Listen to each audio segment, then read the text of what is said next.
Bella tak ada. Okey, Bella tak ada. 2, 3. Ha. Bella tak ada lagi Imago. Patah balik. Dia pergi Sarawak pula kan lepas tu. Tak ada. Main time birthday kan. Dia mesti balik punya. Birthday. Tengok dia. Dah. Okey, dah. Birthday you ke?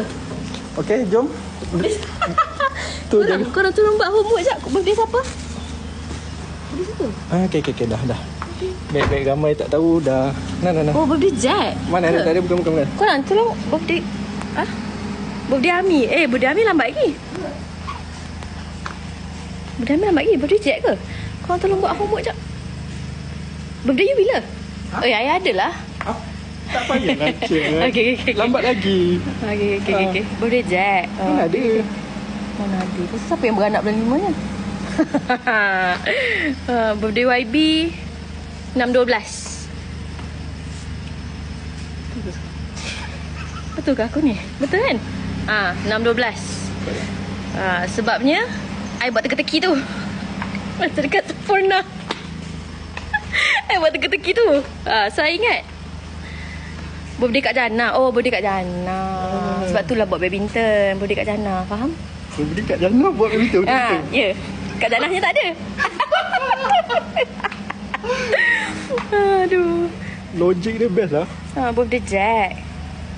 Nanti Ami. Okay, try kasut dulu. Pakai dulu. Sekarang? Tak, esok. Esok kena datang lagi. Pakai sekarang? Lepas tu nak main badminton sekarang? Mainlah sekarang petang-petang kan. Orang main badminton petang. Orang gila je main tengah hari tadi. Siapa you ke? Itu training. Dah lama I tak pakai kasut badminton. Cik Sejak tak wakil Malaysia ni. Tak, dia mengaku wakil Malaysia, nampak? Sejak tak wakil Malaysia. Nampak? Ni macam daripada nak berjalan. Bawah sikit. Mana satu? Tunjuk. Bawah lagi. Bawah lagi? Kaki kat bawah Kaki kat situ. Ini orang. Ini naik payment 2,000. I dah sarung ni 2,000. Hari tournament tambah lagi 3,000.